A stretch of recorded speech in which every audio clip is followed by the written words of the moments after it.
증인 문상호한테 그리고 노상원도 마찬가지죠. 여인영 성관이 출동 지시 하신 적이 있죠. 예, 그렇습니다. 예. 다항으로 넘어가겠습니다. 갑 15호증의 1 증인 기소에 관한 검찰 보도자료 10쪽 제시하겠습니다. 여기 보면 노상원, 문상호, 여인영 등이 성관이 서버를 확보하고 직원들을 체포할 계획을 세우고 이런 장비들을 준비해서 출동을 합니다. 이렇게 구체적인 내용까지는 증인이 지시하신 건 아니겠죠? 이런 것까지 장관이 네, 관여할 사안은 아닌 알겠습니다. 것 같습니다.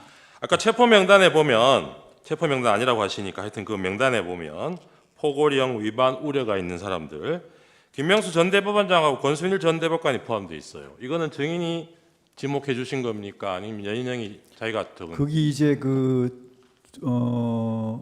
포고령 위반 사항에 관련된 주요 정치인 분들도 계시고 거기 이제 권순일 이렇게 대법관 하신 그분들은 이제 그 어떻게 보면 사회적인 관심 이슈가 되는 분들이기 때문에 한번 나중에 기회가 되면 확인을 해볼 필요가 있겠다. 팩트를 한번 확인해 볼 필요가 있다. 그런 차원에서 들어간 것이지 그분을 무슨 뭐 어떻게 해가지고 하겠다 이런 뜻이 아니었습니다. 네, 알겠습니다. 아까 포고령에 대해서 피청구인도 그렇게 취지로 묻으셨고 증인도 동의를 하신 것 같은데 포고령이 집행 가능성이 없고 뭐 실효성이 없는 것으로 생각했다 이런 취지신 거죠? 예?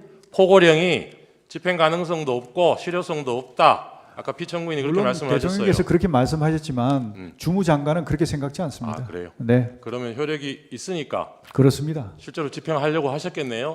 당연히 그렇게 하는 게 맞다고 생각합니다. 네, 그래서 그 뒤에 나중에 이재명 대표 뭐 몇 사람을 포고령 위반으로 고발도 하셨죠. 그런 적 없습니다. 이재명 없습니까? 대표로요? 제가? 예. 제가요? 언론의 보도는 그렇게 되어 있습니다.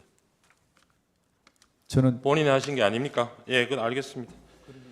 저기 마지막으로 이 비상계엄에 실패한 가장 큰 이유가 뭐라고 생각하십니까? 예? 이 비상계엄에 실패한 가장 큰 이유가 뭐라고 생각하세요? 비상계엄을 실패했다. 저는 뭐 실패 성공이라고 생각지는 않습니다. 왜냐하면 애당초 이렇게 대통령께서 아까 말씀 계셨지만 이게 뭐 오래 할 것은 아니라는 생각을 가지고 계셨고 실제로 인식 자체가 그 다수당의 어떤 그런 폐악질 이런 어떤 국회 이 폐악질에 대해서 경종을 울리는 차원이었기 때문에 이번에 이런 경종을 충분히 국민들께 울렸다는 측면에서는 그렇게 저는 뭐 실패라고 생각지는 않습니다. 알겠습니다. 네. 그런 경고형이었다면 네. 그 국무위원들 모였을 때 이게 경고형이다 이런 얘기는 왜 안 하셨어요?